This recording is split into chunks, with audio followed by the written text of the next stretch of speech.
रशीद को 5 जुलाई को ओथ लेने के लिए एनआईए की हरी झंडी मिल गई है। आज पटियाला हाउस एनआईए कोर्ट में एजेंसी की ओर से इंजीनियर रशीद की सांसद के तौर पर शपथ लेने के लिए अंतरिम जमानत मामले में जवाब दाखिल किया गया, जिसमें कई शर्तों के साथ 5 जुलाई को शपथ लेने के लिए कहा गया। इस मामले में डिटेल फैसला अदालत कल सुनाएगी।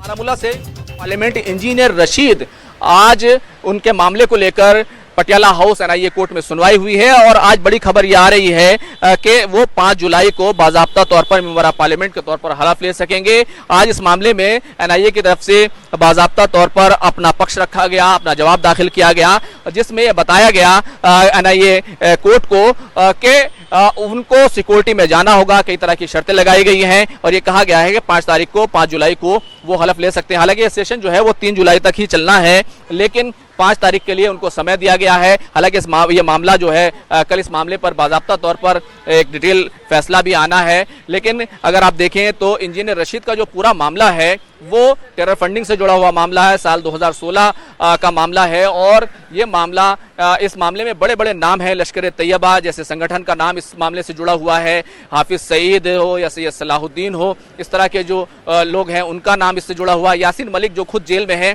उनका नाम भी इस मामले में है। ज़हूर वटाली नाम के एक बिजनेसमैन की जब तफ्तीश हो रही थी, तहकीकात हो रही थी, एनआईए तहकीकात कर रही थी, उस मामले में इंजीनियर रशीद का नाम आया, जिसके बाद 2019 में उनको गिरफ्तार कर लिया गया। तब से वो दिल्ली की तिहाड़ जेल में है। तिहाड़ जेल में रहते हुए ही उन्होंने यहाँ पर चुनाव लड़ा था और चुनाव वो जीत गए। चुनाव जीतने के बाद उन्होंने यहाँ पर जमानत के लिए एनआईए कोर्ट में दरखास्त लगाई, अर्जी लगाई। जब उनको जमानत नहीं मिली तो उन्होंने अबूरी जमानत की दरखास्त लगाई। बाजीन को इस मामले में सुनवाई हुई थी, जिस पर एनआईए की तरफ से और ज्यादा जवाब देने के लिए वक्त मांगा गया था और आज जवाब दाखिल किया गया। और जवाब दाखिल करते हुए एनआईए की तरफ से कहा गया कि वो 5 जुलाई को हलफ ले सकते हैं, लेकिन वो सिक्योरिटी में जाएंगे, किसी से बातचीत नहीं करेंगे, यहाँ तक कि वो मीडिया से भी बातचीत नहीं करेंगे। कुल मिलाकर अगर कहें तो 5 जुलाई को बाज़ाब्ता तौर पर इंजीनियर रशीद हलफ